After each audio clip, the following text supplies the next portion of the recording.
তেইশ অক্টোবর সন্ধ্যা 7:20। সিসিটিভি ফুটেজে দেখা যাচ্ছে রাজধানীর মিরপুর 11-র চাঁদনী বিউটি পার্লারের সামনে খেলছিল এক শিশু।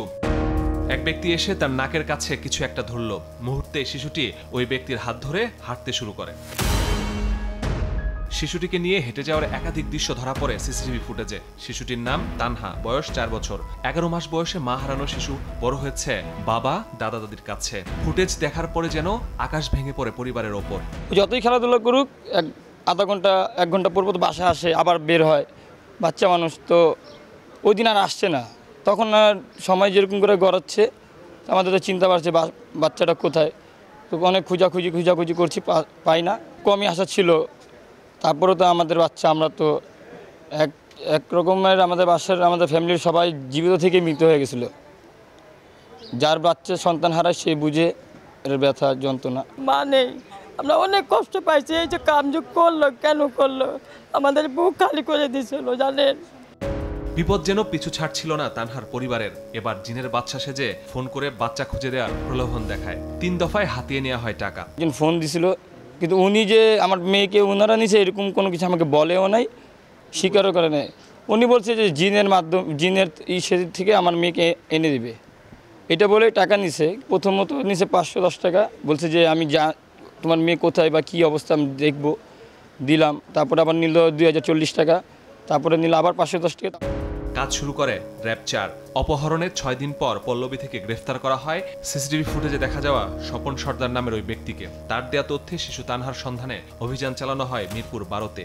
সেখান থেকে গ্রেফতার হন স্বপনের দ্বিতীয় স্ত্রী বিউটি। জানা যায় বিউটি আবার শিশুটিকে পাঠিয়ে দিয়েছে কেরানীগঞ্জে। এবার কেরানীগঞ্জে অভিযান চালিয়ে স্বপনের প্রথম স্ত্রী নার্গিজের হেফাজত থেকে উদ্ধার করা হয় তানহাকে। আমাদের কাছে একটা সুস্পষ্ট যেটা আসছে, সেটা আমার সবাই জানা উচিত। সেটা হচ্ছে বাচ্চাটাকে আমরা উদ্ধার যখন করি, সে ঘুমান্ত অবস্থায় ছিল এবং ঘুমান্ত অবস্থায় ডাকার পরে তাকে ডাকার সাথে সাথে তাকে আমি নাম জিজ্ঞেস করলাম যে তোমার নাম কি। সে নাম বলল এবং জিজ্ঞেস করার সাথে সাথে সে সবাইকে আপন মনে করতেছে, যে তাকে ডাকতেছে তার কোলে এসে চলে যাচ্ছে। সবচেয়ে অ্যালার্মিং বিষয় হচ্ছে এটা, সবাইকেই সে এবং একদম বাচ্চাটা কাদামাটির যেমন একটা মনে থাকে, তার মনে হচ্ছে তার মনটা সেরকম। আমাদের র‍্যাব সদস্য যে তাকে ডাকতেছে তার কোলে চলে যাচ্ছে, সে স্বাভাবিক ছিল না।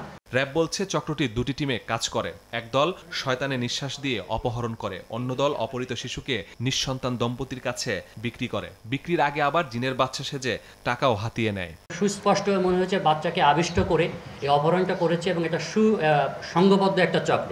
এবং তারা আমাদের কাছে স্বীকার করেছে তারা একটা এই যে বাচ্চা অপহরণের যে সিন্ডিকেটটা ঢাকায় বিভিন্ন জায়গায় কাজ করে, তারা তাদের একটা সক্রিয় চক্র।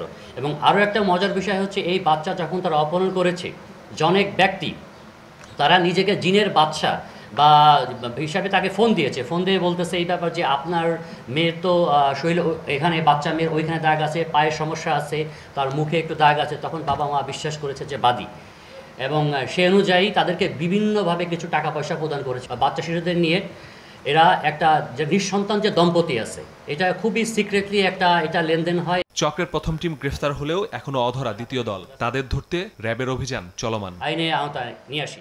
মাসুদুর রহমান, সময় সংবাদ, ঢাকা।